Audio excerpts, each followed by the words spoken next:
More about this breaking development, we're joined by Professor Gus Martin. He is a California State University professor and the author of Understanding Terrorism, Challenges, Perspectives, and Issues. Thank you so much for joining us on this brief notice.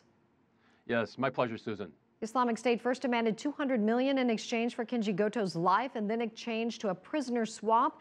Do you believe that either of those demands were serious? The first demand was not serious. There was no plausibility of a $200 million ransom being paid for the hostages. However, the prisoner swap is plausible, and apparently there were back-channel negotiations to arrange the swap, which did not occur clearly, but the second demand was something that I think they hope to achieve. What about the timing of this? Just a couple of days ago, the Islamic State claimed they would spare his life. Why do you believe they went through with it now? If we consider hostages to be a form of human capital, the Islamic State essentially believed that Kenji Goto, unfortunately, had outlived his value. They achieved everything they wanted through the Japanese government, through the publicity with the Japanese hostages.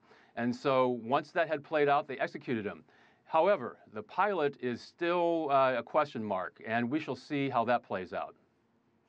That leads me to the next question. It seems like the governments were actually trying to cooperate with the prisoner swap demand.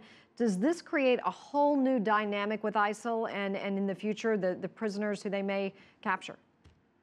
Well, remember that prisoners have been released by the Islamic State, and that is apparently after they received the ransoms that they demanded. So there is precedent for Islamic State successfully receiving what they have demanded.